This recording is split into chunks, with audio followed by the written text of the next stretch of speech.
Brooks on Fancred do this every weekday, noon to 2 Eastern time. We're going to be talking about Pat Mahomes. Obviously, we've got it covered wall to wall today as we'll go out to Kansas City here in a minute and talk to Soren Petro, who, of everybody in Kansas City today, if they're in their car, if they want to know what's going on with the Chiefs and they're in town, they're going to be listening to Soren Petro afternoon drive on the number one sports radio station in Kansas City. If anybody knows what's going on, it's Soren Petro. We'll be going to him in a bit. We'll also talk to Mike Renner of Pro Football Focus. He's their lead draft analyst. So he's the guy that you ask, who has the best offensive line in the NFL? What's the best college coach to get talent ready for the NFL? What's the most overrated team in college football? Whatever. Unbelievable guy. I've been trying to get this guy on forever, Mike Renner. So we're going to get him on right before the weekend, and we'll ask him about some of these games coming up in college and pro football. Mike Renner, Pro Football Focus. And then also we'll talk to Jared Sandler, of course, from 105.3 The Fan, and we'll get some insight on that Subway barbecue brisket, if he's had it yet. And also, we'll talk Cowboys and Eagles, of course. He's 105.3 The Fan, a host there in Dallas, and he'll break down the betting side of it, the gambling side of it. That coverage is brought to you by mybookie.ag. But we do have some stuff that's breaking right now as we get on the show, and I want to mention it because it's going to be one of the lead stories. Maybe not bigger than Pat Mahomes. In fact, it's not bigger than Pat Mahomes, but it's worth mentioning that Adrian Wojnarowski of ESPN just sent out this tweet, which is a severe injury has been ruled out for Zion Williamson's right knee, but he is expected to miss a period of weeks to start the regular season, league sources tell ESPN. The Pelicans are clearly treating the injury with an abundance of caution, but there's no shortage of confidence on a full recovery. So Adrian Wojnarowski reporting that Zion Williamson, because of a knee injury, is going to be out for, quote unquote, a period of weeks. Bad news for the Pelicans, bad news for the NBA.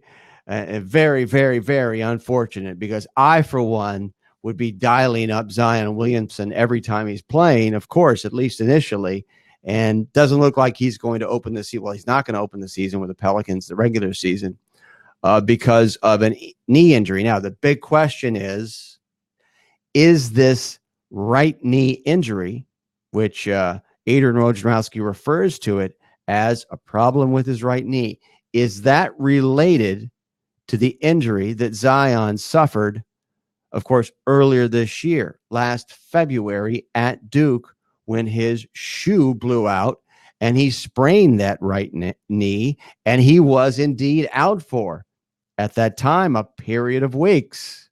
So is this related? He also had a knee injury during Summer League, where he ended up missing the last game of Summer League. Of course, he's had an unbelievable preseason, but now looks like we have a recurrence of it. Perhaps it's a recurrence. Maybe it's a new injury. Who knows? But all we know right now is it sounds a little bit like the way the Chiefs are going to be treating Pat Mahomes after last night in Denver. We'll get into that in a second, but with an abundance of caution, I mean, just reading that tweet, a severe injury has been ruled out. You could literally, do this tweet, I think, for Pat Mahomes more than likely after the MRI, right? I'll read it one more time. A severe injury has been ruled out for Zion Williamson's right knee, but he is expected to miss a period of weeks to start the regular season. League sources tell ESPN. Pelicans are clearly treating the injury with abundance of caution, but there's no shortage of confidence on a full recovery. That's Pat Mahomes right there, except it's not the start of the season. But so we got that for you. If we get anything new, Cam Smith, my producer today, will update us on that. But right now we're focused on what is a cataclysmic story, not just in the NFL, but sports. Of course, the NFL is sports. It's the king of sports, if you will. And the king of the NFL, the reigning MVP, Pat Mahomes, goes down with an injury yesterday, a knee injury. And the first thing I wanted to do is I want to show you this knee injury, more specifically the aftermath of it, where we got a real sense of what this injury specifically is. Because all of the diagnoses that we see now from doctors, and there are a lot of them out there, right? We don't have anything firm yet because we haven't gotten an MRI yet. X-rays were negative. But all of the diagnoses that we're all reading are based on what we're about to show you. So can you bring that video up of what's called the reduction that took place between the Chiefs trainer and Pat Mahomes after he had suffered that injury at the goal line against the Denver Broncos last night? Go ahead and put that video up when you get the opportunity, Cam, and we'll look at exactly how it was treated. So here we go. It's like they almost popped that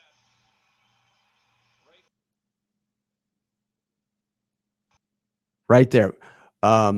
So that was the Chiefs trainer popping the patella kneecap back into place.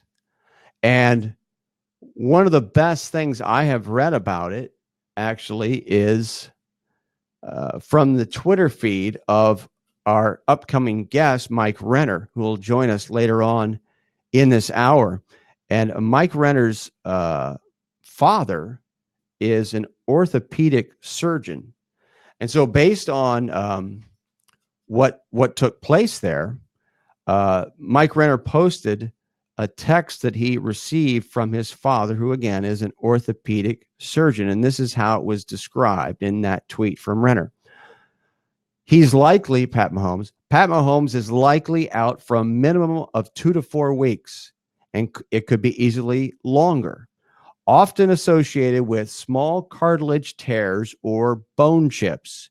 If needed to be reduced, which it was, that's what we just witnessed, he completely tore the medial joint capsule ligament, which usually needs at least 6 weeks to heal, depending on the extent of the tear.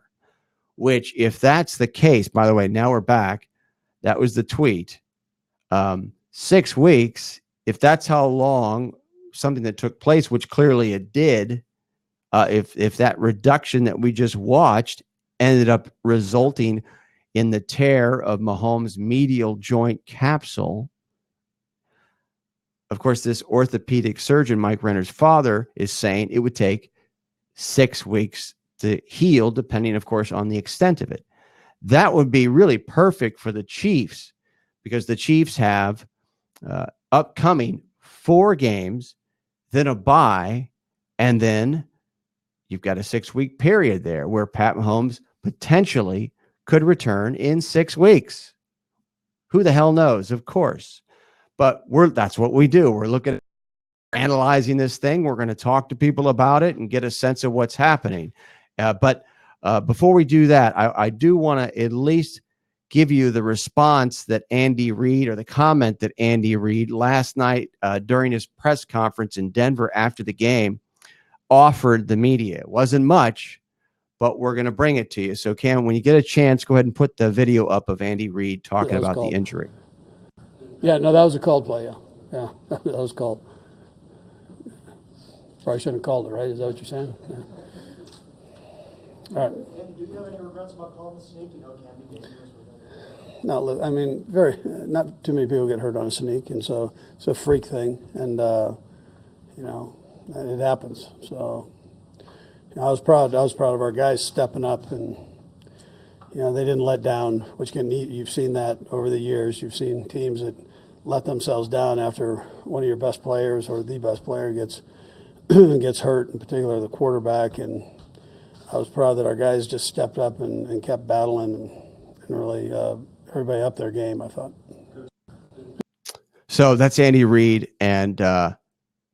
he didn't offer any update in terms of the nature of the injury because they had nothing to offer. The x-rays had been negative. Everybody knew that by then.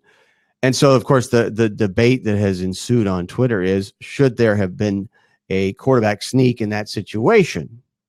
And based on the fact that it was a right knee injury, as we now know, and his left ankle going into the game was heavily wrapped and hurt, you could certainly make the case that, well, why not? I mean, he hurt his right knee. This is unrelated. Well, is it unrelated? Could it be related? Could that be a compensation issue? Maybe. It's possible. And I think there is an argument to be made that perhaps it wasn't the best idea in the world to run a quarterback sneak at any time with Pat Mahomes in the condition that he's in right now with that left wing problem. But Tom Brady has run the sneak as well as any quarterback in history. He's run it hundreds of times. And to my knowledge, never been hurt doing it. Happens every single Sunday in the NFL. Quarterback sneaks all over the place. College, you name it, just like I do. So with that left ankle in mind, and with the nature of the way Pat Mahomes plays, how important mobility is, perhaps you can make an argument about it. But I don't have a problem with Andy Reid calling it. So we're going to get some insight coming up in Kansas City. We're going to go out and talk to somebody who makes his living following the Chiefs, is going to have insight into the situation more so than pretty much anybody that you're going to be talking about. So we're going to go out to Kansas City now and talk to Seren Petro of Sports Radio 810 WHB in Kansas City and get his thoughts on the situation right now. Hey, Seren, how you doing? I'm doing well, Brooks. It's good to be talking to you, buddy. It's been a long time. Yeah, been a long time. I used to be in Kansas City doing radio, and it looks like you're doing great out there. Yeah, older, shorter, fatter, but still working, right? That's something. Yeah, there you go, man. So what's the latest on the situation with Mahomes? You know, I think right now everybody's sitting and waiting. We've got a conference call at noon Central Time where Andy Reid's going to be on, where we expect him to give us absolutely no update whatsoever. It usually starts with him saying, "I don't have anything on the injuries yet. I'll get that to you later." And it comes out. We're kind of wondering if they're going to this will be the only time he talks or anybody from the team talks today. Next time they'll have something will be on Monday, about 11:45 or noon. So did they just palm this off all the way till noon? The word is that the MRI is supposed to be taking place at noon. So they've kind of conveniently got his access when the MRI is going on. So I'm not real sure we're going to get any kind of update today at all. What's been the conversation about calling the sneak in the first place? I mean, has there been any conversation about that? Yeah, just a little bit, right? A lot about what you were talking about right there. There's some people that say, "Hey, I've been screaming for the quarterback sneak for years. Why don't we run it more? The Chiefs should do it." Every time they didn't get a 4th and 1 against the Colts, they had a big 4th and 1 with about 5 minutes to go in the game. They clearly decided their defense couldn't stop them. So with about 5 to go, they went for it on 4th and 1 and did a little dive play to the running back. And of course, that day the lines are filled with people saying, "Just quarterback sneak it. Why are you turning around and running 3 yards from the ball?" Now, of course, you get your quarterback hurt, and everybody thinks it's a terrible play. So I think the debate's there. I mean, when you have a bad wheel, you do, I think, put more pressure, more stress on the other leg. But this one appears to be more of just a fluke injury where while he's up off his feet, somebody comes down on the knee and dislocates the kneecap. So Andy Reid has said all along while he's been battling that ankle injury, which initially happened in week 1 against the Jaguars, that, look, we won't put him out there. We won't put him at risk. But if he can go, we need him to go. You don't just sit a guy down and put him in a glass box hoping to open him when you're playing for the Super Bowl. So I think this is one where it's just a little bit of bad luck. But certainly Andy Reid's going to be second guessed. He always is. Visiting with Seren Petro, Sports Radio 810 WHB in Kansas City. Exactly what, coming into last night, exactly what was the extent of Mahomes' left ankle injury? And they're pretty guarded on it. I get a chance to talk to him every Wednesday, and I always watch how he walks into the room and how he's moving around and whether or not it's taped. He hasn't come in a walking boot or anything like that, and he's appeared to have no problem walking. So I think he's put in the time for the treatment to be there and go through all the exercises that they have him doing. And pretty much every Sunday he runs out there and he looks pretty good until something new happens to it. He's clearly not 100% because the things, getting stepped on hurts and certainly aggravates an injury. But if he hadn't been injured before, he wouldn't have had the reaction he had once Cam Irving got shoved right back on top of him and stepped on the leg. So, it's obviously a fairly serious sprained ankle because after week 1, we didn't really see anything pop up again until week 4. So it was 3 weeks later. And yet what seemed to be a much less much more minor rolling up on the ankle caused a lot of problems for him. So it's something that hasn't healed from week 1. And now, there are some people that are saying, hey, look, if the Chiefs can tread water, we've heard estimates 2 to 4 weeks, 3 to 6 weeks. Every doctor under the sun is now ready to come on the radio and talk about what they think it's going to be. If they can last 4 weeks to the bye, play 500 football and get him back, a lot of people think, well, maybe this is a good thing because he gets a chance to actually get the ankle healed while he's healing the knee, and maybe we'll get 100% Patrick Mahomes when he comes back. What are your thoughts on Matt Moore? My thoughts are more on Andy Reid than they are Matt Moore. I mean, listen, I don't mean to I'm going to do this a little bit later this afternoon, but, why Colin Kaepernick isn't on a team, that's a debate that goes round and round, right? Everybody has their theory, but I can tell you I think Colin Kaepernick, had he gone through a training camp with the Chiefs, would be more equipped to be the starting quarterback, but they're not going down that road. Nobody in the NFL is going down that road, so you're left with what you have, and Chad Henne's supposed to be the backup. He got hurt in preseason. The Chiefs said at that time when they went out and got Matt Moore off the high school football sidelines where he was coaching, that it was really kind of an either-or between Chad Henne last year or Matt Moore. Those were the two guys they had it down. So they were trying to say that, hey, listen, we really like this guy even last year. And so it wasn't that big a deal to go out and get him now. He played pretty well last night, obviously not getting all the first-team reps.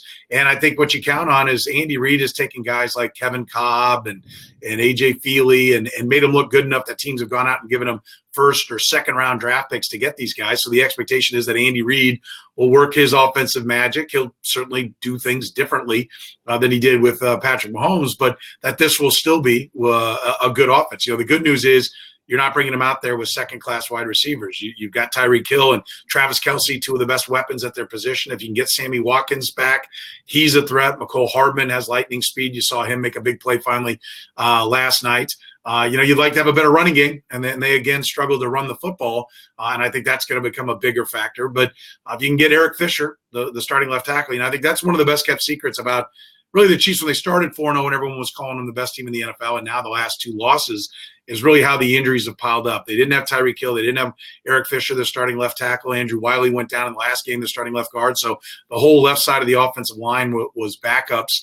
And now Sammy Watkins has missed a couple of games as he usually does. And so they've been down manpower. You'd like to get all those guys back around Matt Moore and you'd feel more comfortable. But for the most part, now everybody just entrusts in Andy Reid on every call except 4th and 1, right? Visiting with Soren Petro, yes, Sports Radio 810 WHB, especially after watching that press conference. He enjoys complete and total deference, it seems like, from the media. At least he did last night in terms of when he talked about the call. There was 1 or 2 questions, and that was about it. And everybody kind of fell silent. I think everybody was kind of in shock, as they were around the country. But I have seen for the first time that I can remember, really since Kaepernick went out 3 years ago, that it is being portrayed in a somewhat legitimate light from guys like Ross Tucker and Burt Breer, that perhaps it could be a possibility. Maybe there is a sort of a connection perhaps between an Andy Reid and a Colin Kaepernick. What are your thoughts on that?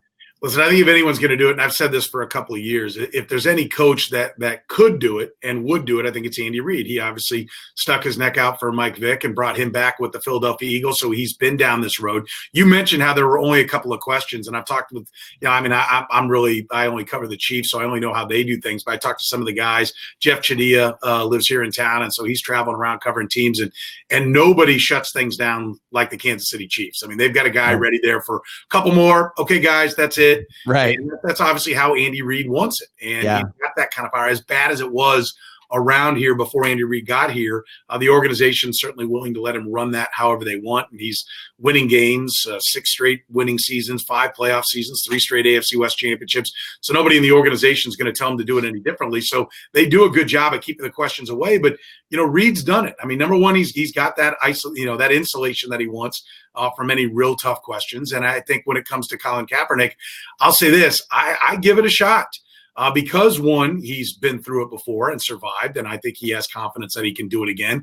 And there are folks that I'll reach out to with questions, and I'll get some kind of answer from within the organization. And right now, this is the second time that I've reached out about Colin Kaepernick, and it is absolute silence. And that's not usually how that works. Now, maybe that's a league memorandum. And so I'm reading too much into it saying, well, normally I'd get something like, no, not now, or not really, or whatever. And I'm getting absolute nothing. Wow. Maybe that just is the league telling organizations, no matter what, if we find out anything that you're talking about Colin Kaepernick, you're going to be in hot water. And so that's just someplace they won't go. But I do think if there's a team that could do it, and look, you couldn't bring him in with Alex Smith when Alex Smith was the starting quarterback, right? Because he unseated Alex Smith once, so that wouldn't have been a comfortable environment. I don't think you bring him in last year when Patrick Mahomes is not an established quarterback. You don't need him if he'd had struggles looking over his shoulder. But now he's the reigning league MVP. And he's going to, get the job back when he's healthy. And so it's I don't think perfect situation. I mean, this is a perfect situation, isn't it? If it was ever going to be perfect. Yeah, no, and I do. And I agree with you, Brooks. I mean, I think it's this.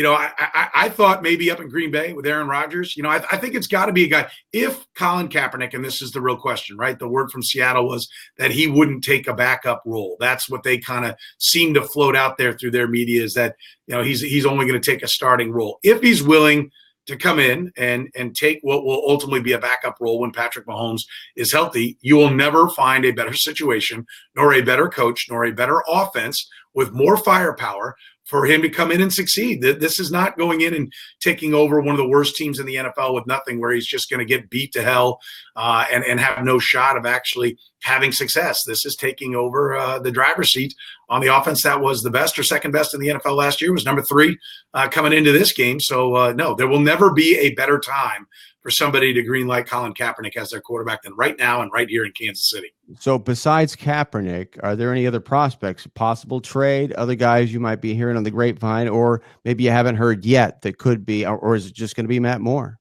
It's Chad Henne's coming around to the time that he might be ready to come back, and I think it'd be interesting to see where they go with Matt Moore or Chad Henne if they're both back.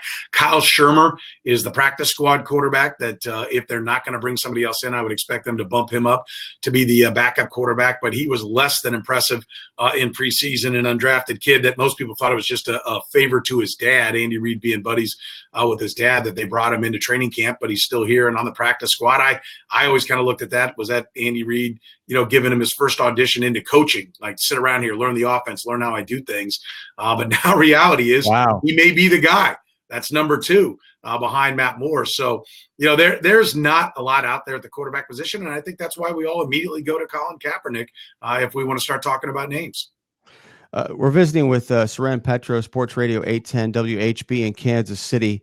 And give us a sense, though, and you addressed it a little bit, of how good is this team without Pat Mahomes? Is this a team that you think can win some games, maybe go 2-2 over the next 4 or 5 weeks, and give Pat Mahomes perhaps that 6 weeks that everybody is speculating about if the MRI comes back and is negative, where the Chiefs remain with their head above water if and when Mahomes does come back after the bye week? If they're healthy, if they get Chris Jones back, and we finally saw some signs that maybe Steve Spagnuolo and this group are starting to come together as a defense. The Broncos are not a good offensive unit. A lot of people were talking about them running the ball on the Chiefs. They were a mediocre rushing team, but the Chiefs were able to at least, stop the run and really get after, the quarterback, which they haven't done. And in defense, 3 of their last 4 quarterbacks they've played are all mobile quarterbacks, which requires a different kind of pass rush. But we finally saw Frank Clark, who they gave $100 million to and a first and second round pick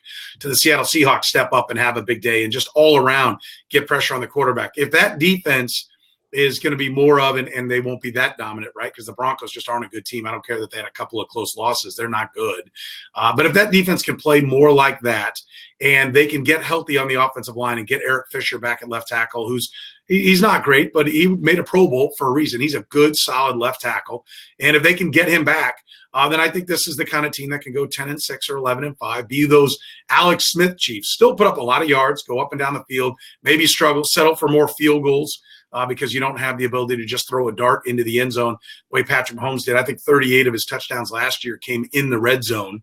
You talk about the big plays, but a lot of it is throwing the ball in those tight windows, and these guys just don't have the arm that he does. But you can be a 10-6 type of team, 11-5 type of team, still win the AFC West. The Raiders are only, had the same number of losses coming in, but they've got to go play at Green Bay this week. So they could be even further back after Sunday comes around. But I think they're the kind of team that will only beat what I call the filler of the playoffs. I mean, if you don't have a franchise quarterback, in all likelihood, you might be able to pull one upset. But for the most part, you're just there to fill out the schedule and give people games to bet on for the Hall of Fame caliber quarterbacks to go play. And so, I think they can certainly stay afloat. I think they can be a 500 team, maybe a little bit better without them. They do have tough games against the Packers and Vikings. They got to go to Tennessee. Those games are going to be difficult. I think they've got the Chargers. The fourth one after that is the Chargers down in Mexico. And I think most people here are saying, hey, go 2-2. You're still going to be in first place. Then you have the bye week. Hopefully Patrick Mahomes is back, and then you're one of those teams that can beat anybody in the playoffs. But, without him, I think they're a good football team that's a tough draw for anybody, but they're not one that can win 3 or 4 in a row against playoff caliber opponents. Last thing, you mentioned the Raiders, but I wanted to get your opinion. What are your thoughts about the Chargers right now? I think they're typical Chargers. They've dealt with injuries and come out of the gate slow. That's what, for whatever reason, they do every year. I mean, no offense to Anthony Lynn. I had a chance to talk to him in the offseason, and I like him. I think he knows football. I think he's a good coach, but they just do not come out of the gates. And I think that's one of the things Andy Reid has on everybody. He owns the AFC West. He's now, I think it's 23-3 in his last 26 against the AFC West.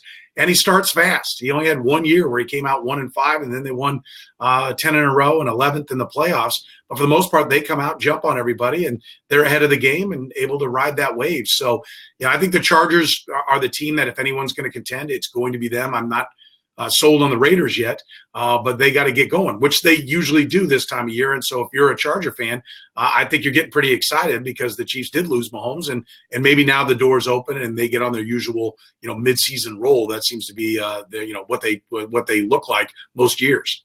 So let's look ahead 3 weeks, affix a percentage that you think we'll see Matt Moore and a percentage that Kaepernick would be signed.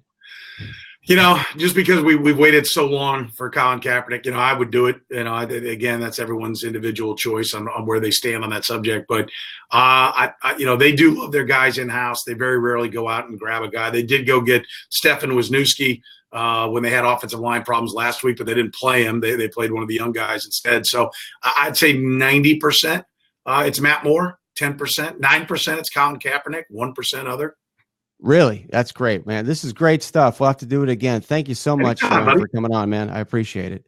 That's my pleasure, man. Like I said, good to see you, bud. It's great to see you, too.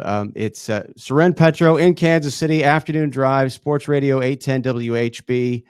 And as I said before, literally there's like no better person that we could have on right now who's in Kansas City. If you live in Kansas City, and I did for many years, driving around town, wherever you're going to get some barbecue, of course. That's part of living there. That barbecue sauce courses through my veins, having been from Kansas City originally, coming back, and I worked in radio, was program director. We started a sports radio station in Kansas City at the time, and Soren was working at another station, WHB. Actually, I think he was working in the same company, Intercom, at the time that I started a sports radio station, but he was working at a different news talk station doing sports. But great guy.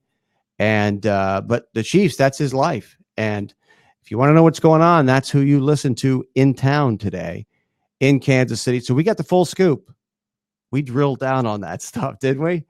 And we got the full scoop on where Andy Reid's mindset is, how he approaches things. And I think that's probably the most important thing that we got was the last question, his assessment of, are they going to go with Moore? Are they going to stick with that? Are they going to take a look at somebody else? And sounds like if it's going to be somebody else, Soren thinks it's going to be Kaepernick. And if it's ever going to be Kaepernick, I mean, he laid it out, I think, as well as you can lay it out, in that look at the circumstances in the past, reportedly, that caused Kaepernick, perhaps, these are reports. These are not on the record things, as far as I know. Now, of course, Kaepernick's agent came out a couple of weeks ago and attempted to debunk some of the impressions that people have had about his interactions with teams like Seattle in the past. But the impression has been that perhaps he didn't want to take a backup role. Perhaps he didn't want to take a league minimum or a lower salary, whatever it is. But if you look at this situation particularly, well, number one, the settlement has taken place with the league, right? The lawsuit settlement. Number two, Trump has come out publicly, signed off on the possibility, qualifying it by saying, if he's good enough. For whatever reason, that's what Trump did a while back. So you've cleared those two hurdles. And now the last hurdle is what I just mentioned. Is he willing to be a backup? Is he willing to take less money?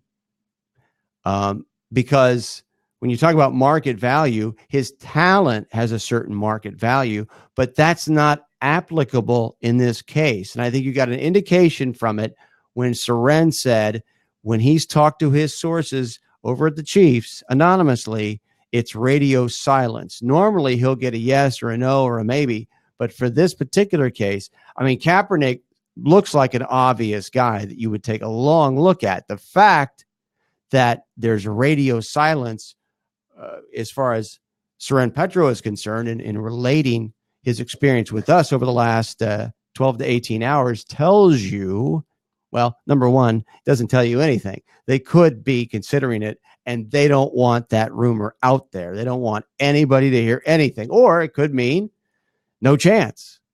And certainly that's a possibility because that's where we've been the last 3 years. That's where we are right now. So why would they tip anybody off? But if there was ever going to be a situation that's absolutely, that just lines up, the stars align, you've got a guy in Matt Moore, who was an assistant high school football coach last August, right before training camp. The real backup, Chad Henne, is out injured, probably not going to be back in time to come back and make an impact on this situation. That's why Matt Moore is in the position that he's in, and there's really nobody behind him. And Matt Moore, you know, you're going to hear the three words serviceable at best, you know, and that's putting it generously, kindly, right? So now you've got a Pat Mahomes, who's the reigning MVP, the best player in the league. If Kaepernick is going to agree to be placed in a situation where he has to take a backseat as a backup, if you will, right? This would be the situation.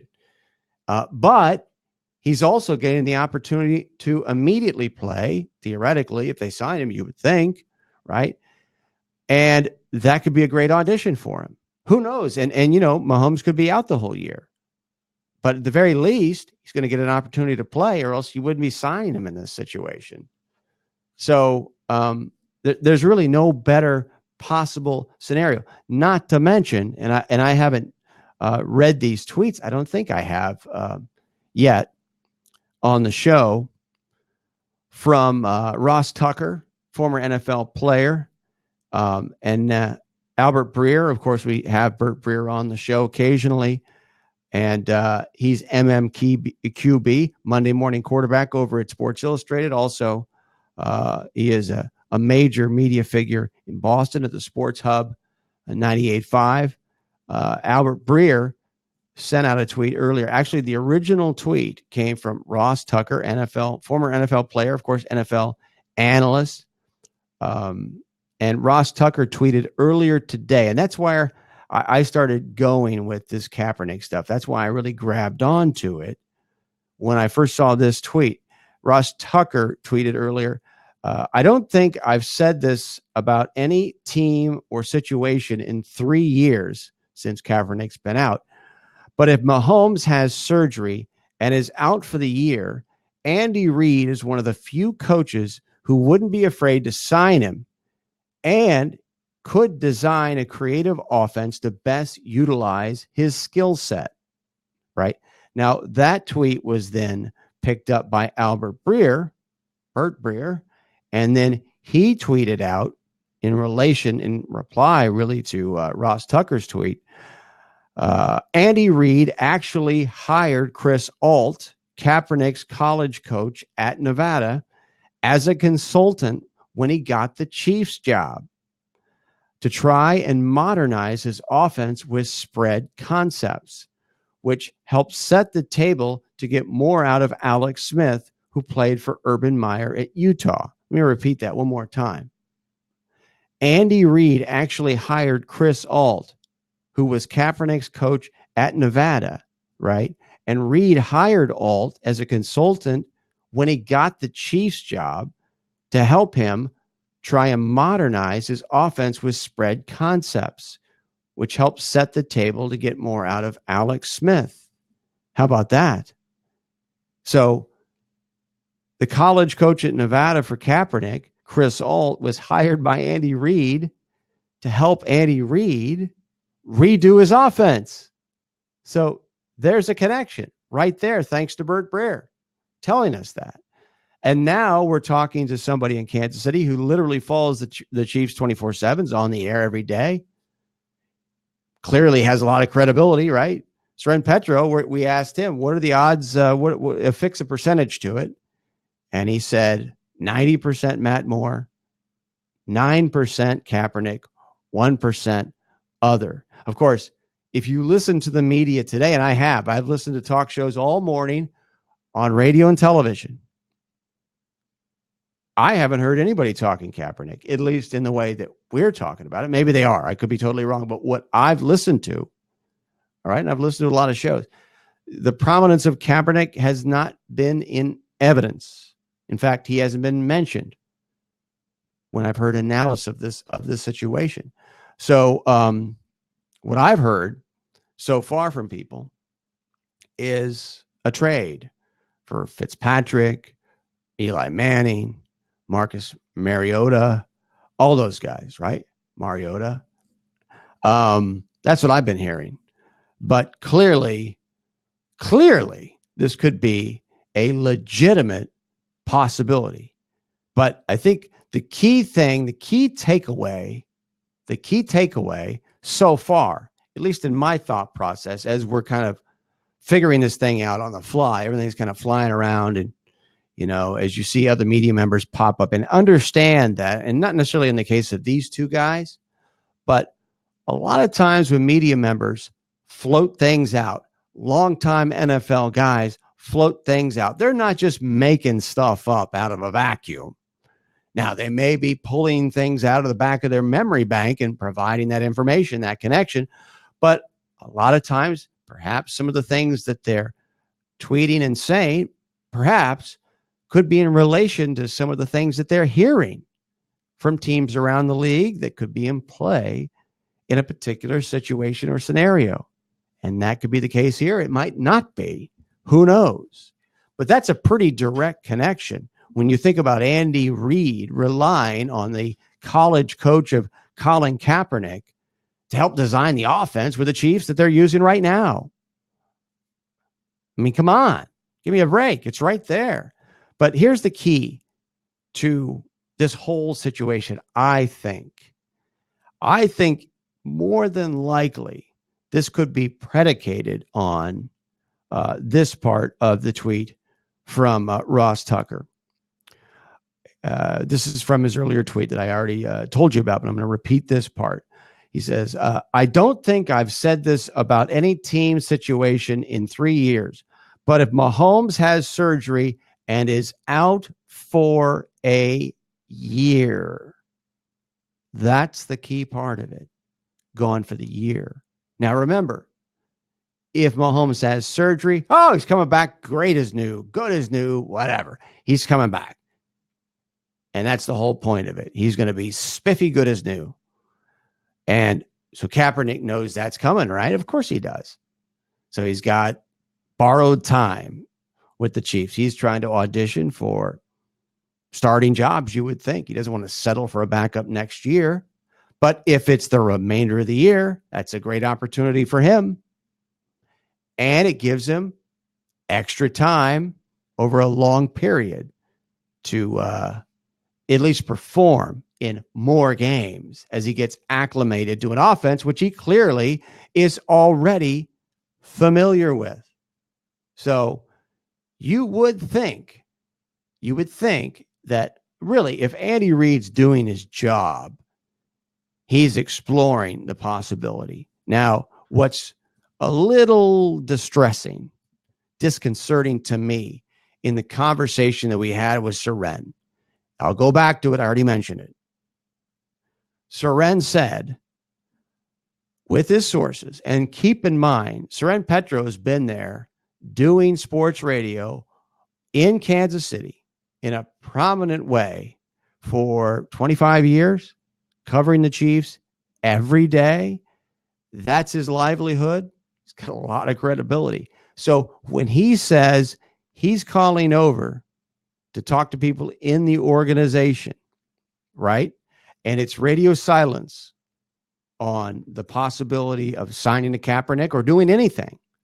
But Kaepernick's kind of the elephant in the room and there's nothing, right? That's a little sad if it's what we think it is. After 3 years, what do you think it is? Now, could be different.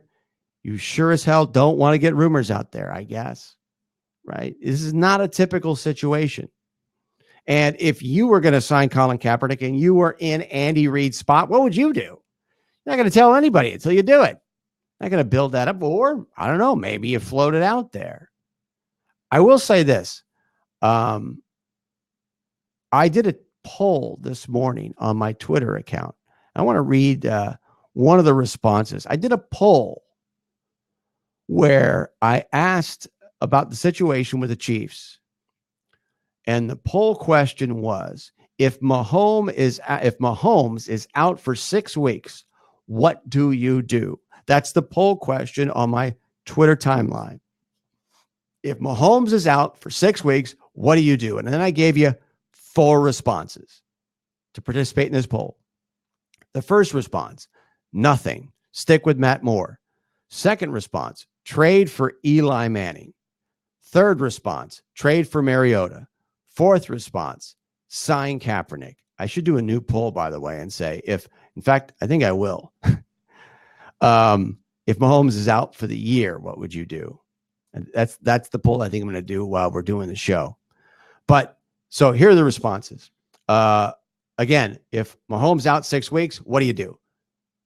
Nothing. Stick with Matt Moore, 42%. Trade for Eli, 9%. Trade for Mariota, 15%. Sign Kaepernick, 34%. That's extraordinary. You're talking to somebody and me. I've done a lot of polls. If you follow me on Twitter, I do a lot of polls. And I've done a lot of polls about Kaepernick. And Kaepernick, when you do a poll on him, the irony of that is, I'm not going to do it, but if I put a poll up right now and asked, do you think Kaepernick will ever be signed by an NFL team? It would be like 99% no. Literally. That's what it's been. That's what it's been over the last year. I've asked that question. Do you think he'll ever be signed? 1% says yes. That's an extraordinary result for a poll. Any poll. Very rare. But for him, anytime you ask a question about him, it's always definitive, whatever the answer is, right? People feel very strongly about it.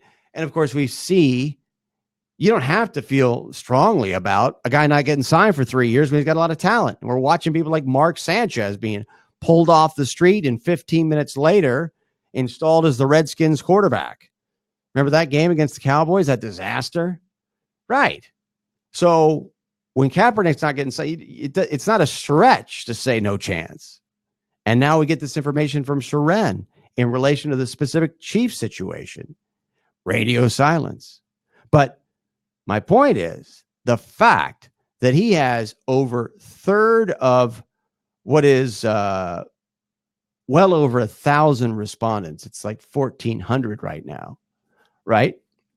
the fact that over a third of the people out there think that, or at least they're advocating sign Kaepernick, that is an indication, I think, that public sentiment has softened considerably, right? It's softened considerably. That said, I want to read you a couple of replies, right? There's a lot of replies. Now, there's a lot of replies to this poll, comments, if you will. And actually, we're going to go over and visit with our guest here in a second.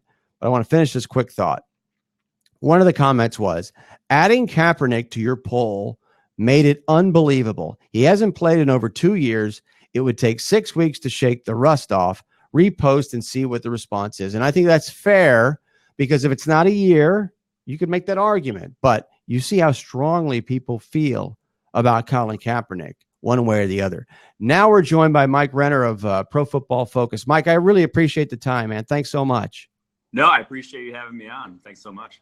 And the topic du jour right now is Colin Kaepernick. Forget about everything else, all of the extraneous stuff. I mean, what's your thought on him playing for the Kansas City Chiefs in this situation?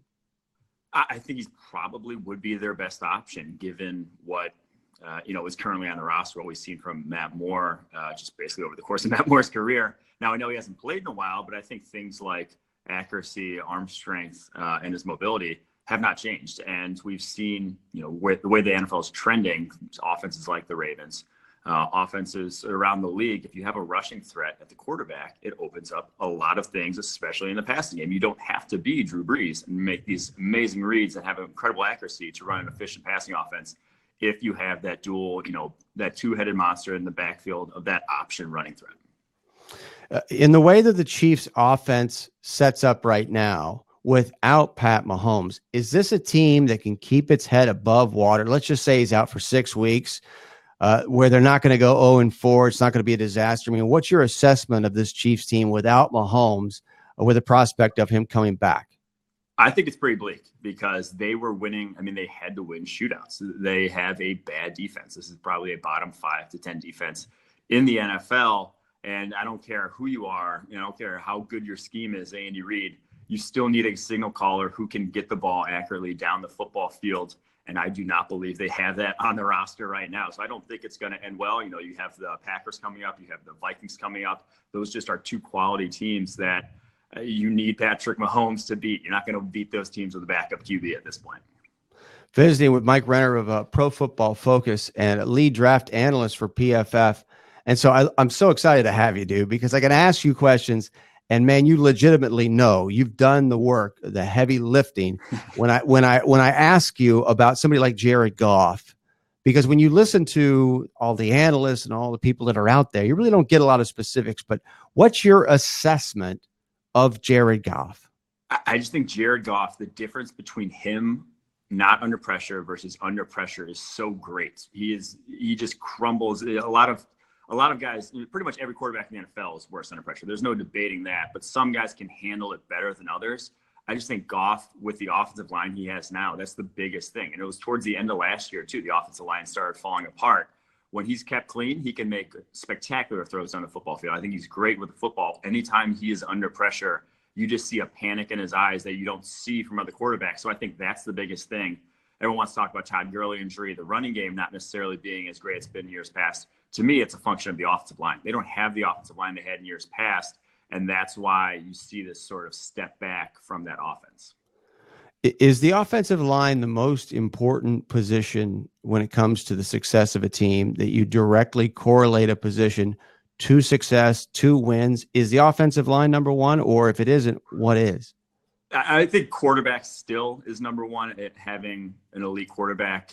Tom Brady could play behind one of the bottom 5 offensive lines in the NFL, and you'd still have a good offense, I think, over the course of his career. So still quarterback, but after that, I'd be hard pressed to go anywhere other than offensive line, because it can be to the point where, if you have a bad secondary, you can play cover 2 and sort of protect your cornerbacks. They don't have to do as much. You can't really protect an offensive line. If you're protecting an offensive line and having chips, on both sides, all of a sudden you're only sending 2 guys out in a route, and you're not going to run an effective offense that way. So I do believe probably after the quarterback position, having a good offensive line is probably your second best positional group. So what are, like, let's say, what are the best 3 offensive lines in the NFL right now, in your opinion?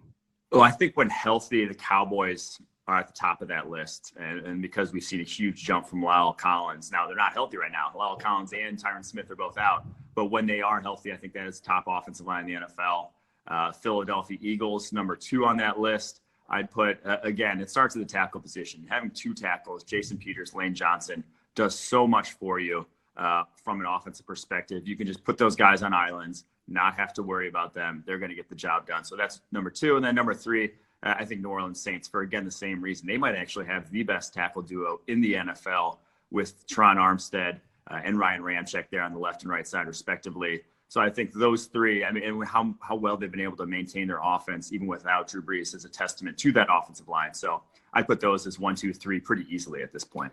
Visiting with the lead draft analyst for Pro Football Focus, Mike Renner, Dak Prescott, he's one of the eternal discussion points, right? When it comes to NFL quarterbacks, what's your thoughts on him? I think he's kind of proven to be who he is at this point. I don't think there's a second level from yet to see. I think he is underneath with football, not going to make a ton of special throws down the football field. I just don't think that's him. But you can win with it. I mean, that's still that has value in NFL, accurate at that underneath the intermediate range. And we've seen it this year. Early on, you saw it with the play action heavy attack. When you can scheme him some more open throws down the football field, he's going to hit them. He just might not make this. I think that's who Dak Prescott is. I don't think if you're going to pay him, top quarterback money, you might have a Kirk Cousins situation on your hands where he's just not going to live up to that top 15 to 20 quarterbacks in the NFL. So we've lost your video feed, Mike. What do you think, Cam? Should we try to reconnect Mike as we continue the interview? Should we continue on this way? Whatever you think we should do in this situation. We're going to keep going, Mike, because we can hear you fine. Okay. And I definitely want to keep you on the line because I got a couple of questions that I want to hear from somebody like you, your opinion on these things, informed opinions, right? Because that's all. I mean, we watch on ESPN all day. We really don't get the drill down in the way that we can get from you. So I want to ask you about, let's go over to college now, and let's talk about a guy like Jalen Hurts. What's your assessment of Jalen Hurts in the context of the NFL? He is a tough one. He reminds me of, I actually just released a draft guide earlier this week with him and with the whole profile on him. And it reminds me of Tyrod Taylor in terms of, he's accurate with football. He is mobile. You can, run a rushing attack. He can legitimately add and be, another running back there in the backfield. But if you're asking him to, again, make throws down the football field, have that, that big arm to fit the ball into a window type post, in front of a safety over the linebacker, I don't think he's going to be your guy in that regard. It's very accurate in the intermediate range, but I think he's also a little. He doesn't make quick decisions with the football. He's going to try to extend plays. And I think, again, with Tyrod Taylor, you saw there was a proven way to him to run a successful offense when he was in Buffalo, when he had Greg Roman as his offensive coordinator who was going to scheme around his strengths. So I think if very similar to now Greg Roman's the offensive coordinator for the Baltimore Ravens and what he's doing with Lamar Jackson. If you put him in an offense like that, you have a high ceiling sort of, or a high floor sort of offense, because the running game will be very good. That's a proven, we've proven over time that option runs are far more successful than just traditional runs in the NFL. So you have a high floor, but I think a lot of people worry about, when you're coming out of the NFL draft, they worry about your ceiling. I think he also has a low probably ceiling because of that inability to throw down the field. Interesting. Talking to Mike Renner, Pro Football Focus. Let's talk about the quarterback position in college at an even higher level, I think, than Jalen Hurts. At least from your description, it sounds like that might be at a higher level. What about the comparison between Tua and Burrow? This one's a tough one because... How would you compare those two? I know. I'm giving you tough ones, dude. You could tell I'm excited to have you because I'm just killing you with this. This is going to be the multi-million-dollar question come next April, because I think those will be the top 2 QBs off the board with the way Burrow has played this season. Burrow more, if you're looking at NFL-y sort of things in terms of progression reads, throws at the intermediate and deep range with accuracy and timing, he is better at those. Tua has, I think, a little better pocket presence at this point, navigates pockets extremely well, very accurate with the football in his own right. But I think the big sort of differentiator between the two right now is just arm strength. Tua is on, he's above the NFL threshold, but he's not going to get you too excited about his arm. Burrow, on the other hand, quick release, the ball gets to where it needs to go with some speed on it. I think he has a little better arm. So I think that gives Burrow the nod at this point. And Tua in that offense, he just hasn't had to make special throws down the football field to get explosive plays. And, that's almost, on one hand, that's a key trait for high-level quarterbacks is to, if you don't have to do a lot of the work, don't do a lot of the work. If you can check it down and get a first down, check it down and get a first down. But that's been basically Alabama's entire offense this year is check it down and get a 50-yard, run after the catch for him because of the wide receiver core there. So I think there is a lot. It is a debate. It's going to be highly contested. But right now, I think Burrow, the way he's played, has been more NFL sort of traits for this season. He's been the better prospect. We're visiting with Mike Renner, Pro Football Focus lead draft analyst. What about, let's jump back to the NFL now.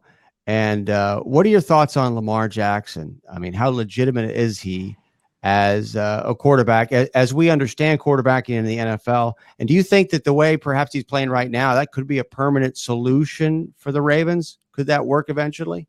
Or it's working right now, I guess. Yeah, I think what their strategy is long-term is sort of what we've talked about in terms of you have a high floor with a guy like Lamar Jackson. He actually has his best area in terms of accuracy is down the football field in terms compared to the rest of the NFL. He can make those special throws down the football field. He can hit you with the big play, and they surrounded him with big play type of wide receivers to go to that skill set. But at the same time, his accuracy on the underneath intermediate range, not quite there. He is not, if he couldn't run a lick whatsoever, I think he would not be an NFL quarterback. He would not be getting a look. That's just where his arm and decision-making is. But you add in that rushing threat, and defenses have to play you differently. And he is a special sort of runner. He is, he's not just a good running back. He would be a great sort of running back with how well he can, how special he is with the ball in his hand. So I think that, to me, is you're going to run a good offense. And I think we've seen that with the Ravens this season. That is a proven way to run a successful offense in the NFL. Teams just still have not figured out how to stop quarterback runs. And there's no real figuring it out when you can add an extra blocker and you all of a sudden take the numbers advantage back and you have a successful rushing offense. So I think the long-term strategy, though, for the Ravens is you can find, I don't want to say guys like Lamar Jackson are replaceable because he's special, but you can find running quarterbacks who can run, who are accurate, guys like Jalen Hurts, and who can plug in behind him in that offense. You don't have to pay them, $30 million a year. As soon as their rookie deal is done, you can move on to the next one in the draft because not a lot of teams are willing to draft guys like that. Not a lot of guys covet that. People still want the prototype NFL look so that you can get those guys again and again and spend all that money that people are spending in the quarterback position elsewhere. Ravens have chosen to do it in their secondary. They spent a ton of money on that secondary to try to get a good pass defense. And I think it's a sound long-term strategy to stockpile guys like that. And one guy gets injured, they have Robert Griffin, they have Trace McSorley, another, two running threats behind him. What about Kyler Murray? Where are you on him right now? To me, Kyler Murray is Lamar Jackson, but with the added passing ability. He is sort of that next level of he can run. If he were just a better runner, decision making, or intermediate passing, accuracy and arm strength. I think he's better at both than Lamar Jackson. Decision making, obviously, yet to be seen. I thought in college he was a little better at that as well. And he was a guy who, if he didn't have the rushing threat whatsoever, I thought was still the best quarterback in last year's draft class. So I thought he was a special sort of prospect that, people weren't really talking about him a ton going into the draft season because he was on the fence between baseball and football. But to me, he was one of the best quarterback prospects since, Andrew Luck. He was that level of special. The only real knock on him was he was 5'9". So I do feel like what we've seen from him in the recent weeks, and what we'll probably see from them this week, because I think they got the Giants. They got another, or whoever they got, it's another weak defense on their schedule. I think we'll see Kyler Murray is a real deal NFL QB. Visiting with Mike Renner, Pro Football Focus, and the Jalen Ramsey trade. One of the great things about Twitter is you can see where people are, at least in their opinions on what they think of a trade like that. So give me your opinion on the trade that the Rams made, the fact that they gave up the 2-1s. Of course, we saw some violent reactions of people that thought that the Rams might have gotten fleeced. But what's your thought on the deal? It's tough because on one hand, Super Bowl windows only come around so long. I think if you have a team that's that close, and obviously they lost the Super Bowl last year, they were pretty darn close. Adding a player like Jalen Ramsey to that roster can put you over the edge. It can legitimately win you a Super Bowl. He is that good. And they didn't have, with the way Marcus Peters was playing, I think it was a good move to make for them. 2 firsts is strong, but, they're going to be 2 late firsts with the way that roster's built right now. We softens the blow a little bit. And I think Les Snead even said, he was like, evaluation coming out of college is tough. And developing guys early on in their careers is difficult. We don't have enough time. These guys aren't making an impact. We need guys who make an impact right now. So I from the Rams perspective, I get it. But also from the Jaguars perspective, that's great business. If you get it 3 years of cost control guy out of a cornerback, elite level play from him, and then can flip him for 2 more firsts, of course you do that because he did not want to be there. So I think from both perspectives, it makes sense. And I'm not actually going to criticize either side. I think, with the way each franchise was, this made a lot of sense for both. I got so many questions for you. I know we can't keep you forever, but I gotta ask this question because he's such a guy that everybody has an opinion about. But what's your opinion of Jim Harbaugh as a coach and a guy who gets a player and develops talent? Jim Harbaugh. So we actually kind of touched on one of the biggest reasons I think Jim Harbaugh is overrated, and as a coach in general, was because one of the biggest reasons for success, and everyone called him this offensive mastermind in San Francisco. Greg Roman was the offensive coordinator there. Greg Roman went to Buffalo, ran a top 10 offense with Tyrod Taylor. Greg Roman goes to Baltimore and runs a top 10 offense with Lamar Jackson. Jim Harbaugh goes to Michigan and is struggling to put together any sort of offense, struggling to develop any sort of quarterbacks. Greg Roman was there in Stanford too when they had Andrew Luck. Really? He was at Stanford. He came from Stanford with him, so he was the one also there developing Andrew Luck. And Greg Roman's had success everywhere he's gone. Harbaugh has not. Harbaugh's DC in San Francisco, Vic Fangio, works his way to the Bears, has one of the best defenses in the NFL, goes now to the Broncos, gets a head coaching job. So he hired 2 amazing coordinators there, and I think that might have been a little bit more responsible for success than actually Jim Harbaugh himself. Well, I think you just answered the question. Yeah. You answered the question, and then he hires Gaddis on a 5-minute phone call from Nick Saban. And how many times has Nick Saban done something like that? I mean, but that's a whole nother discussion. But yeah, we got to have you back at some point, Mike, and talk to you more about other stuff. I can't thank you enough for taking the time and joining us. This is a lot of fun. No, thanks for having me, Brooks. It was a good time. That's Mike Renner, of a Pro Football Focus. He's their lead draft analyst, and as you could hear, excited to have him, excited to hear his breakdowns of the players around the NFL and, of course, college football and positions and coaches and overrated, underrated. The guy is tremendous. And let me get you, not that you don't already know, but it's PFF_Mike. PFF_Mike. Mike Renner is the man. And definitely want to have him back and get his further opinions, other things. I wanted to ask him about Daniel Jones. I wanted to ask him about who's going to be the first pick in the draft. And because the guys at Pro Football Focus, they chart every play of every player. That's why I'm so, excited about all that stuff, because you're getting this knowledge coming from millions upon millions of man hours, right? And algorithms and things of that nature. And of course, Pro Football Focus works directly with the NFL. So it's an outstanding thing to have him on. And, the other big dilemma to have him on, and we can't have him on for an hour, but maybe we can, right? But is I want to ask him about the games, ask him about Penn State, Michigan, all that stuff. What's going on, in college football, and what do you think of the Cowboys and the Eagles? Things like that. So speaking of the Cowboys and the Eagles, coming up here shortly, We will get a breakdown from guy who's at 105.3 The Fan, one of the experts down there, Jared Sandler, mybookie.ag. That's our coverage. We'll cover the line. We'll cover it. Yeah, maybe we will. Who's going to cover it? That's what we'll find out. And then also the over-under, brought to you by mybookie.ag. Jared Sandler will join us. We'll also get, we'll get a report. See if he has tried the Subway barbecue brisket, which has passed muster with me, as you may know by now, from Kansas City, barbecue expert, aficionado. Not bad. Just leave the cheese off it. No cheese. All right. You don't eat cheese on barbecue. I don't know what they're thinking on that. You know, that's like market research. Everything's market research. You know, it's not good enough to do the barbecue. Well, you got to throw cheese on there because everybody has to have cheese. It's a little bit like, reminds me of Twitter itself. Having done so many polls and tweets over the years, as I have, nothing causes people to respond more on Twitter, on anything really. Well, actually, two things. Number one, food. What do you think? Do you like Jersey Mike's or do you like Jimmy John's? Do you like Subway? Whatever it is, right?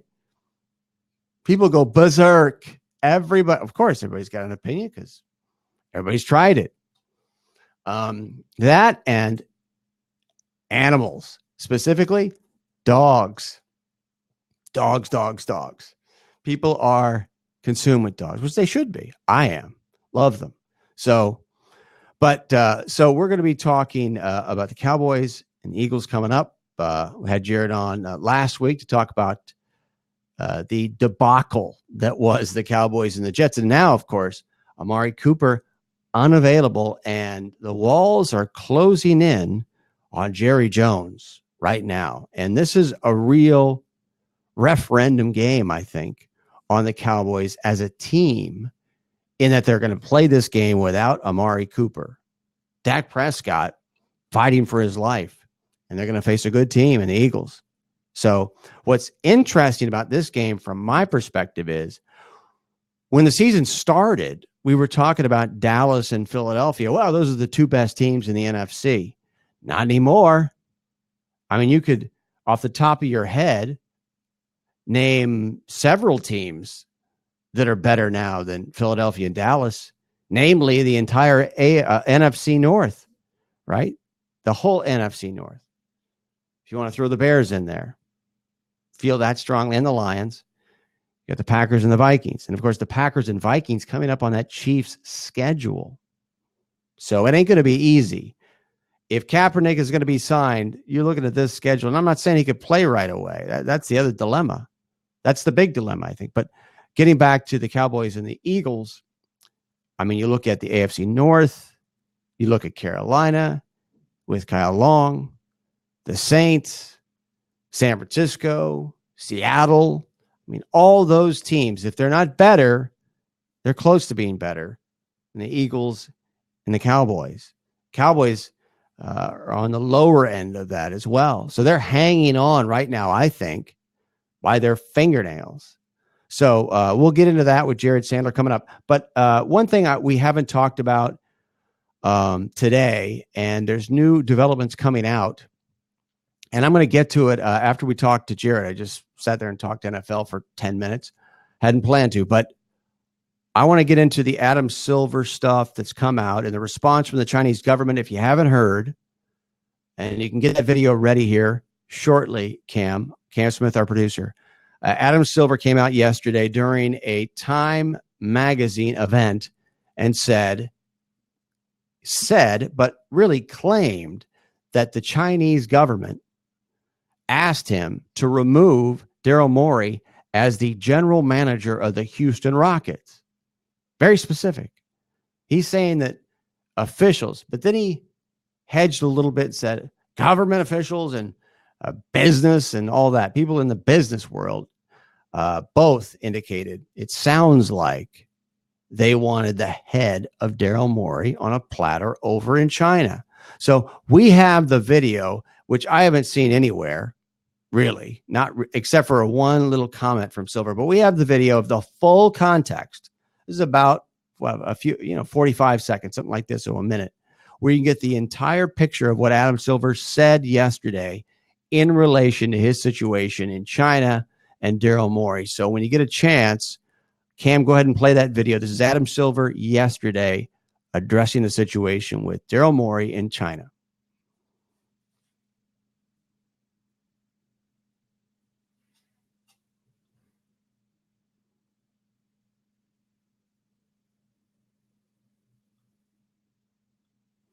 So, as I said before, Daryl Morey was a guy who tweeted something out, and by now you know about that.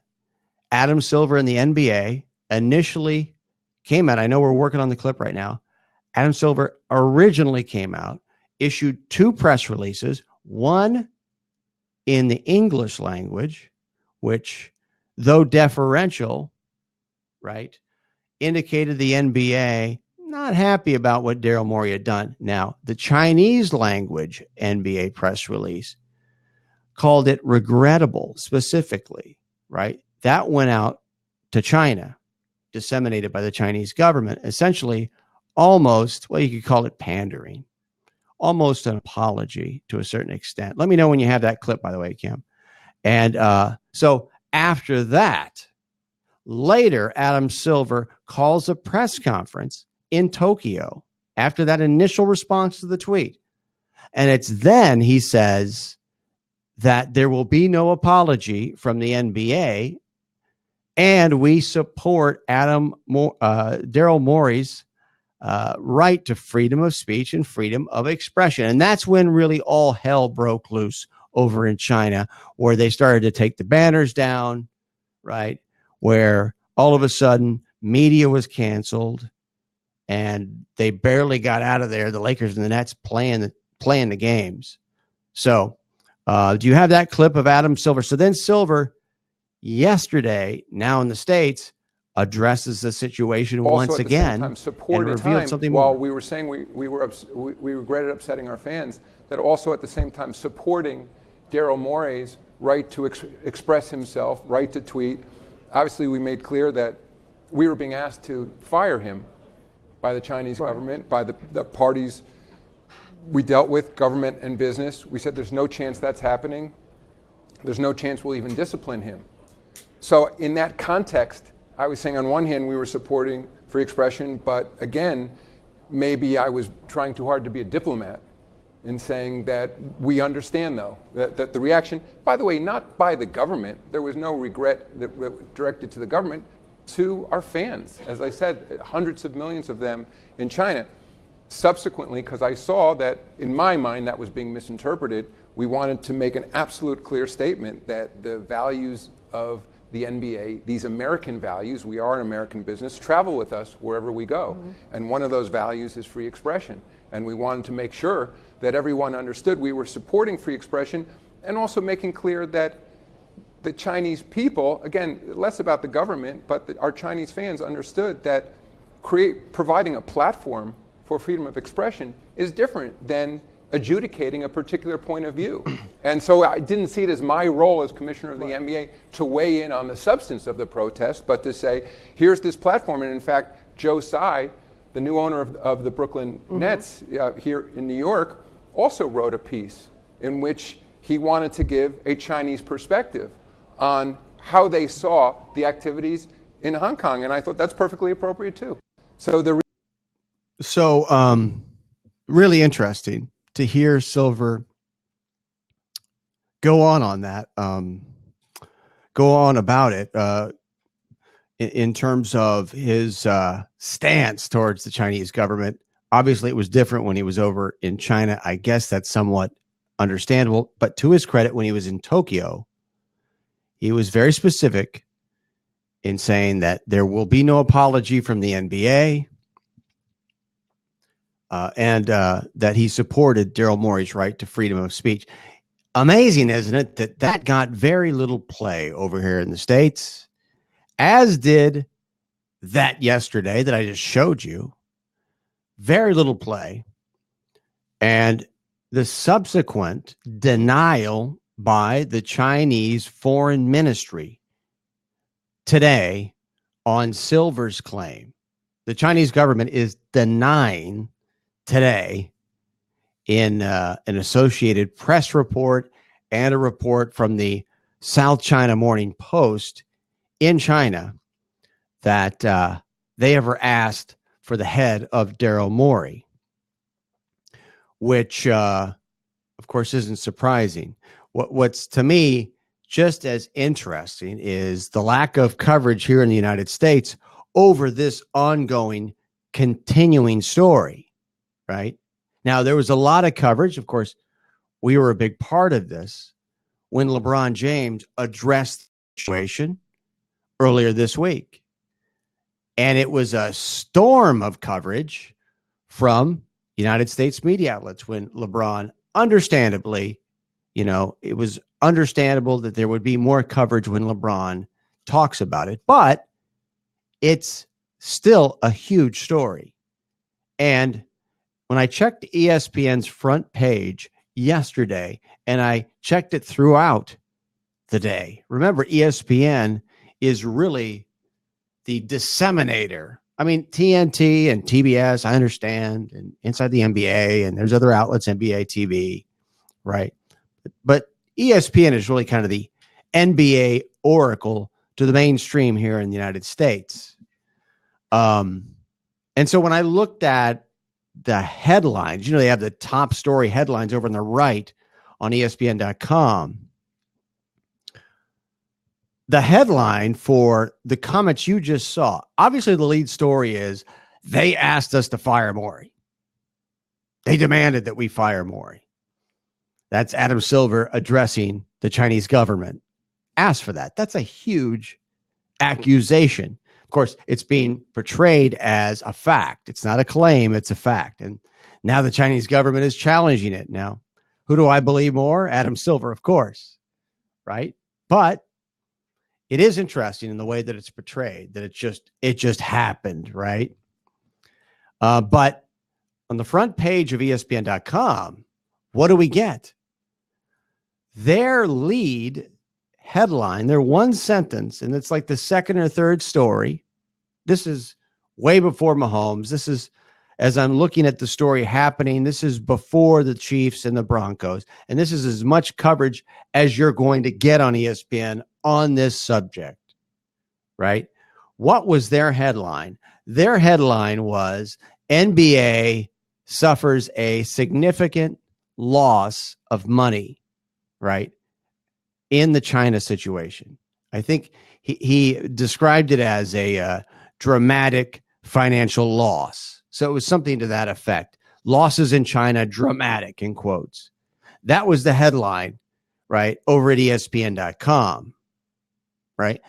If you look at every other sports site, the headline was China and the Chinese government asked Adam Silver to fire Daryl Morey. Obviously, that's the lead story, but not at ESPN, not at ESPN.com. Now, why is that, you think? Why is that?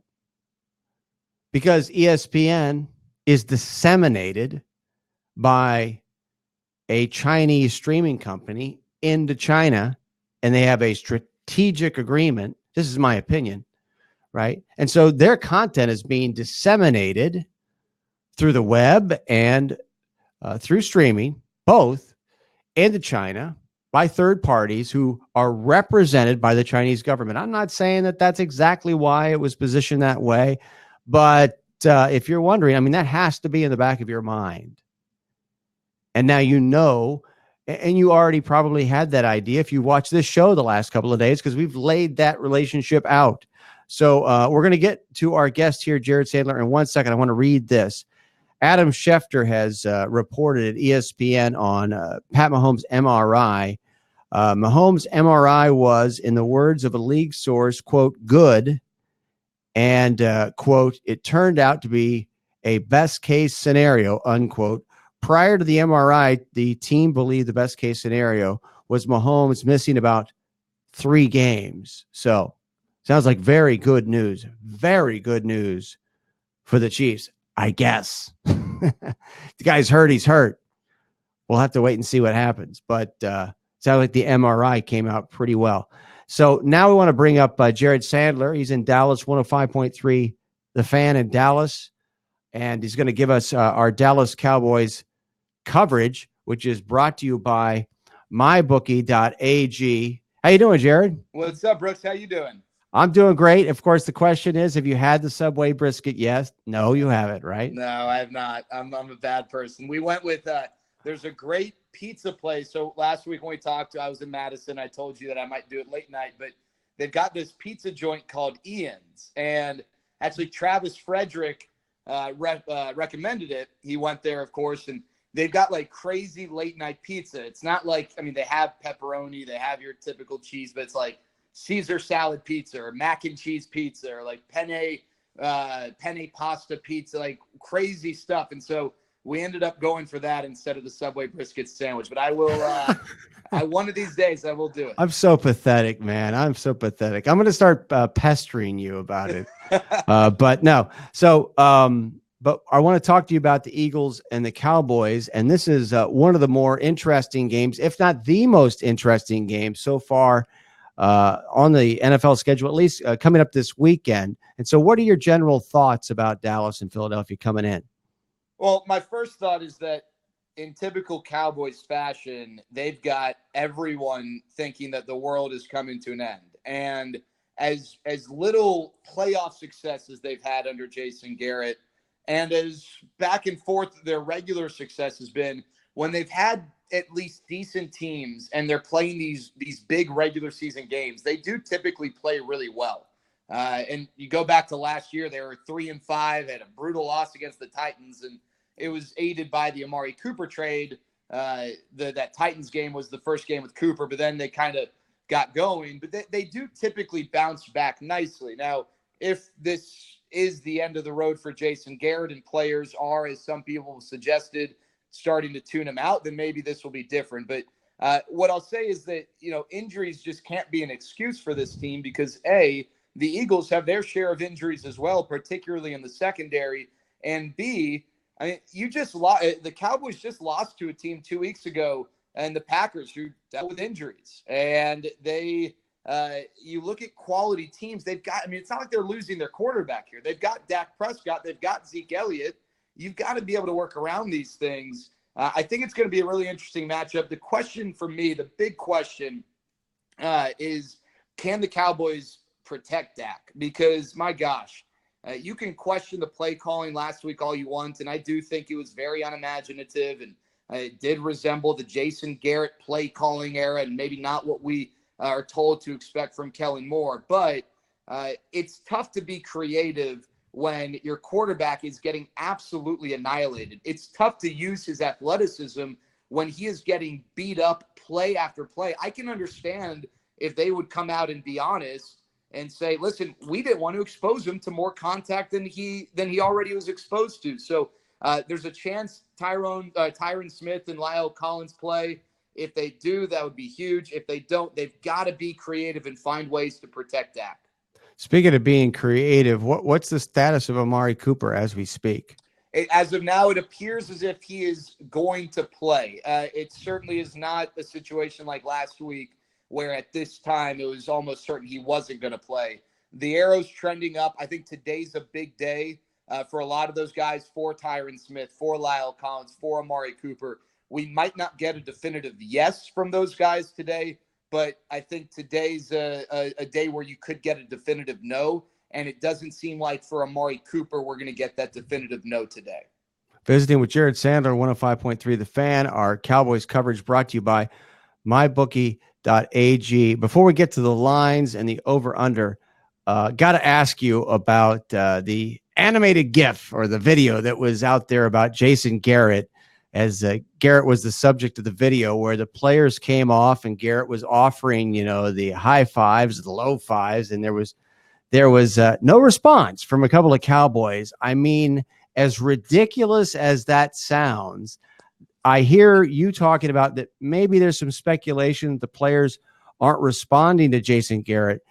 Is it absurd to suggest that might play a role, at least, I mean, in fueling media speculation in the Metroplex, or maybe play a role at some point in his future? Well, I'll tell you that that little 2-second moment from the game has fueled a lot of conversation. And Really?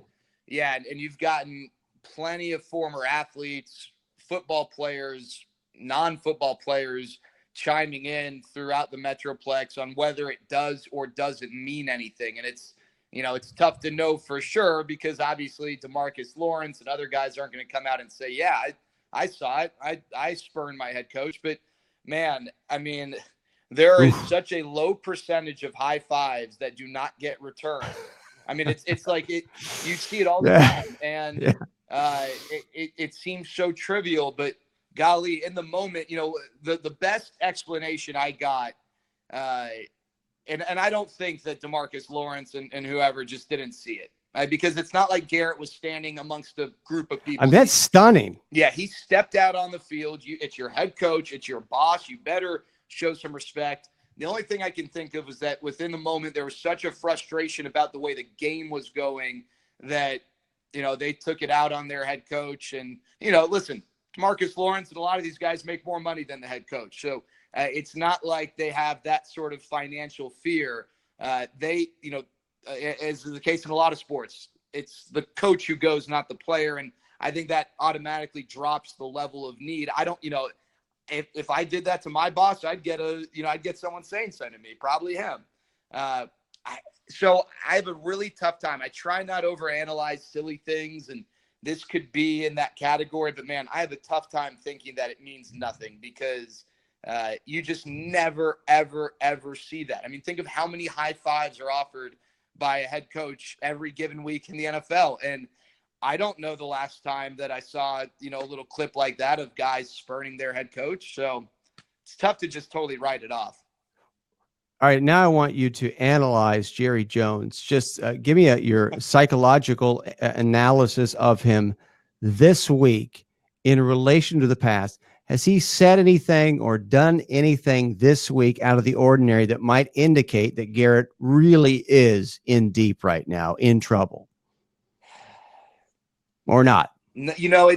Brooks, it's so tough to know because sometimes I think he knows exactly what he's doing. Like when he says certain things, like he said, I think his line was something along the lines of, I don't totally disagree, or it was like a very, like, I'm going to go 80% of the way, but I'm going to say something that leaves 20% of doubt. And maybe it's just Jerry being Jerry, or maybe it's calculated. I don't know. I do tend to think that I think Troy Aikman's got a great pulse on this because he knows both guys. He knows that culture. He knows what's going on in those walls. And he still seems to think that just hearing what he's had to say, reading some stuff, that nothing's going to happen in season. And that, but, he did say that he thinks that Jerry, for the first time, succumbed to public pressure when there were reports that Garrett was going to get an extension and everyone flipped out. He did suggest a few weeks ago that he thinks that the public scrutiny of that impacted Jerry, and it never really has. I just think when you have a lame duck head coach, you're asking for it. I know that you run the risk of losing money if you extend the guy, even though you still might let him go after that year. But no one was asking Jerry to give him a big time extension unless Jason Garrett behind the scenes wasn't going to take anything less than, a big time extension. But man, I mean, how many times when you have a lame duck coach, does it really work out, or do you get to avoid these types of conversations? And Jerry kind of opened the door for this. I mean, he's put it on himself by the way he's handled this situation. You totally took that. That was the next thing I was going to say. This is a Jerry issue. Mm-hmm. This is not a Jason Garrett issue, but it's never portrayed as a Jerry issue. Is it? Very rarely. There are people who have plenty of frustration with Jerry, but I'd say that 96% of Cowboys fans right now, at least it feels that way, they don't really want Jason around. And I don't know that Jason is necessarily the right guy. The grass isn't always greener, but it does seem like schematically they do things that are a little behind the times. And, whether you want to blame Jason Garrett or Chris Richard, defensively, what the Cowboys did last week was absolutely, can I say moronic? I mean, it was moronic. They were trying to protect against the run. And I think just to begin with, that's silly because the Jets, yes, they have a good running back in Le'Veon Bell, but they have a horrible line. And what's a big play for Le'Veon? Like a 15-yard run? All right, great. Put together 3 or 4 more of those, and then you're cooking. Give up the 15-yard run. That's fine. Challenge that team to constantly like dink and dunk their way down the field. But they played like a single high safety. And if that's your strategy to begin the game, again, I don't agree with it, but they know more than I do, fine. But after the first or the second or the third 20-plus yard passing play, make an adjustment. And then Robbie Anderson beats you deep, and they just didn't adjust. And I don't know if that's on Chris Richard. I don't know if that's on Jason Garrett. I don't know what. I mean, the coaching staff is an issue, but you're right. I do think as far as the Jason Garrett narrative and maybe allowing it to fester into that locker room, because players know he's a lame duck coach. Players know he doesn't have 3-4 year security. You tell me that if I know my boss is going to be around for another 3 years, I'm going to act the same versus if I know he's done, he's dead man walking. Brooks, I saw it with the Texas Rangers a few years ago with Jeff Bannister. Those guys knew that Banny wasn't coming back, and all of a sudden things started to crack and things started to get said and actions were different. So I do think you're right. I think that this is more Jerry than Jason as far as this narrative and the way it might be impacting that locker room. We're visiting with Jared Sandler, 105.3 The Fan. Our coverage of the Cowboys with Jared brought to you by MyBookie.ag. They'll double your deposit at MyBookie.ag with the code Fancred. Just type in Fancred. They'll double your deposit at MyBookie.ag. Let's get to the lines from MyBookie.ag now. It's the Cowboys minus 2.5. You're over under 48.5. Your thoughts? Well, I don't like the way that line's moved. Jason Garrett as a favorite at home. I think his last 9 times as a favorite. The Cowboys are 1-8 against the spread. Wow. The way that line's moved to me, they're begging you to take the Cowboys. So I'll go ahead and take the Eagles to cover with the getting the 2.5. And what'd you say the over/under was? 48.5. 48.5. I'll go over. Even with the Cowboys line issues, I do think that offensively they're going to come back and have a strong performance. I don't know that it's going to be in the 30s by any means, but I do think the Cowboys get to 24 at least. And so I'm going to go ahead and say that the over hits. What's your give me a score? Let's go Eagles 28, Cowboys 27 in a close game. I think it's going to be a great game. I think it'll be a fun Sunday night matchup. And I do think the Cowboys will play a quality game. I just you want to know a stat that really concerns me, Brooks? The Cowboys are the only team in the NFL to not start a possession in plus territory, and that's because their defense just doesn't make plays. They're solid, but they don't make plays. And I think we've seen that when Carson Wentz isn't getting brought down by the opposing defense, he can make some big-time plays, and I just worry that's what the Eagles are going to be able to do a few times. Great job, man. Outstanding stuff. Thank you so much. I really appreciate Brooks. it, Thanks Jared. so much for having me. That's Jared Sandler, 105.3 The Fan in Dallas. The Metroplex, as they call it down there, DFW. And we got to get Clarence Hill Jr. back on over in Fort Worth. We are covered in the Metroplex, Dallas, Fort Worth. And happy to bring you that coverage. Happy to bring you his predictions on the line. I like the Eagles in that game, 31-21. I'm not so sure it's going to be a great game. Sorry. I just don't think so. And with Cooper all but down, at the very least, if he plays, if last week was any indication, and the rhetoric coming out and the nature of his practicing this week, I mean, Amari Cooper is a huge part of that offense. And if he's not himself, well, we saw what happened last week. You don't have that option. He's out on the field, but he doesn't represent what he normally would represent. And it's so critical to a guy like Dak Prescott. Well, we're finding out now, is Dak that $35 million guy? Now, I mean, it's all relative because is Jared Goff? Not really. So I think it's kind of unfair to affix a salary number to the value of somebody when you see that somebody like Jared Goff is wildly overvalued. Some guys aren't. A lot of guys are. But we bring that to you every week here on Sports by Brooks on Fancred. And I do want to wrap up my thoughts about Adam Silver and the China situation. We touched on it, gave you the full context of his comments. And I think the one underlying situation, when you see his approach pushing back on the Chinese government, right? That's number one. And while this may change, I know I mentioned earlier that there is coverage in China right now in the South China Morning Post, which is not necessarily a formal organ, if you will, of the government, but every single company and media outlet that is classified as being in the private sector, there's no such thing in China, especially now, right? And Joe Tsai, by the way, Brooklyn Nets owner of Alibaba, the largest online retailer in China, he's also the owner of the South China Morning Post, right? And we've seen from his rhetoric, his open letter that came out after Daryl Morey's tweet, he disavowed Daryl Morey in the tweet. And if anybody wanted Daryl Morey gone, clearly it's Joe Tsai. The guy is in bed with the Chinese government via Alibaba, via South China Morning Post. You have to be to do business over there. Apple's in bed with them. Google's in bed with them. Anybody is. You have to be to a certain extent.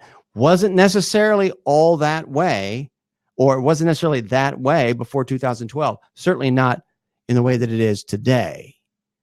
But that's the reality of right now. So nothing goes on in that country without the government having its tentacles, at least indirectly, related to what is happening. So when Adam Silver comes out and says something he knows is going to get back to China, the key to understanding where we are in this arrangement between the NBA and China is, what kind of response do we get in China, right, through the specific state-run media? And so far, and I checked right before we got on the air, nothing. There's nothing on the Global Times website. The Global Times is the English version of what's called the People's Daily, and that is truly the Pravda, if you will, of China. And so far, there's been nothing. And so South China Morning Post included kind of this dismissal that Adam Silver is claiming that we wanted Daryl Morey to be fired. And there was a denial from the foreign ministry spokesman out of the Chinese government saying, no, it didn't happen. But there wasn't a violent pushback. So we'll see where that goes. But the fact that Morey did that, of course, he didn't do it while he was in China, number one. But the fact that he did that tells me there's no chance he would just volunteer, because that's what he did. It wasn't asked that by Robin Roberts over at the Time Symposium yesterday. He volunteered it. He knew what he was doing. I mean, that's a pretty dramatic pushback in a situation where there's a dramatic financial arrangement, right? At least there's the potential for dramatic losses. And for him to do that tells me that there's a lot more leverage there on the NBA side than has been portrayed. I really believe that. And I keep going back to it. You think about the possibility, because it's been floated out there and it was in my mind for a while, and I think I may have portrayed it that way initially on this show. The possibility that the well-being of NBA players, personnel, Adam Silver, their well-being inside the borders of China when they were over there, right? Their well-being was a question. It wasn't a given. Well, when you remember that we've got a 2022 Olympic Games that are going to be staged in Beijing, I cannot underline that enough. And we've got historical precedent from Russia when they had the Sochi Games, from China earlier, in the way those two countries conducted themselves, if you will, on a collective basis, right, as an extension of projection of the government around the world. They were very passive. And the Germans in 1936, that Nazi era in Germany. Hitler, of course, was firmly in control when the 36 games took place, and he did nothing but kiss the United States ass leading up to the 36 games to get us participating. And that's what China, absolutely, it's essential that the United States does not boycott the 2022 games. So that's something to look at. I think that's something that's fueling this situation, regardless of whether or not ESPN is covering it or not. We're going to continue to cover it on this show because there's going to be things that take place in the future where, because other big outlets aren't covering it, will seem like, wow, what's going on? Why is this happening? Right? But if you watch this show, we're not going to belabor it. You saw what we did today. We did Pat Mahomes. We did the NFL. We did college football. We'll continue to do that. But we're also going to touch upon and give you the context that you need in relation to other big stories that affect the games, affect betting lines, affect what you love. That's why you're listening to this show and watching it, interacting, hopefully. So that's going to do it for this week on Sports by Brooks on Fancred. I want to thank Cam Smith, our producer. Great job as always. And our guest today, Soren Petro from Sports Radio 810 WHB in Kansas City. We also talked to Mike Renner of Pro Football Focus, their lead draft analyst.